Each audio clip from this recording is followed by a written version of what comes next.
Hi guys বিকাশ ব্লগলৈ স্বাগতম জনাইছোঁ। মই আজি উপস্থিত আছোঁ Tangla railway station. Tangla railway ষ্টেচনৰ পৰা আমি যাত্ৰা কৰিছোঁ উত্তৰ লখিমপুৰ গোগামুখত আহি আমি নামটিত বগানদীত উপস্থিত হৈ আমি পামেগাঁৱলৈ যাত্ৰা কৰিলোঁ। পামেগাঁৱত আহি আমি চাংঘৰত প্ৰৱেশ কৰিলোঁ। চাংঘৰত তেওঁলোকে অতিথি আপ্যায়ন কৰিলে। অতিথি আপ্যায়ন কৰাৰ পিছত আমাক সুন্দৰভাৱে বাতিত আপুং খাবলৈ দিলে। আপুং কি বস্তু আমি জানাতো নাছিলোঁ। আপুংটো বঢ়িয়া লাগে খাবলৈ দিলে, ভাল লাগে।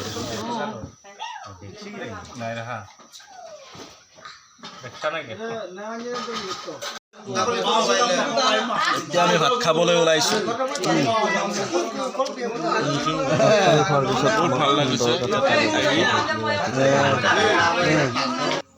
আহকচোন ভিডিঅ'টো শেষলৈকে চাওঁ। তাৰপিছত আমাৰ এইফালে ভিনদেউ বহি আছে, খোৱা লোৱাৰ পূৰা ব্যস্ত, আপুং খোৱাত ব্যস্ত তেওঁ। আৰু এইফালে অপূৰ্ব বহি আছে। তেওঁলোকৰ সমাজৰ মানুহৰ লগত আমি কথা পাতিলোঁ সুন্দৰভাৱে। ইয়াৰে গাঁৱৰ মানুহৰ প্ৰত্যেকৰ ঘৰতেই চাংঘৰ, দেখিবলৈ ধুনীয়া। চাংঘৰত উঠিও পোৱা নাছিলোঁ। এয়া জীৱনৰ প্ৰথম অভিজ্ঞতা, চাংঘৰত উঠি ভাল লাগে। আৰু তেওঁলোকৰ খোৱা লোৱা সুন্দৰভাৱে চাংঘৰৰ ভিতৰত আছে। চাংঘৰৰ ভিতৰত বঢ়িয়াকৈ এখন কাঠেৰে বনাই তেওঁলোকে। তাৰপিছত তাতে মাটি দি পেলাই তাতে চৌকা বনাই জুই জ্বলাই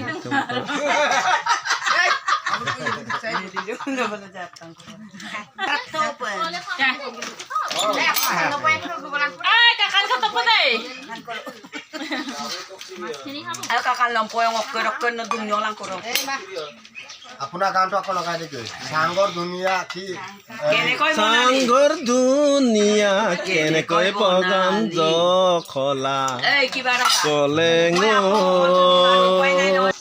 এতিয়া মই খাম এতিয়া লাল চাহ। মোৰ লগতে সতীৰ্থসকলে চাইমদ খাব। চাইমদৰ সোৱাদ লয়। চাইমদটো সুন্দৰকৈ বনাই তেওঁলোকে, টেষ্টিও আছে, খাই ভাল লাগে।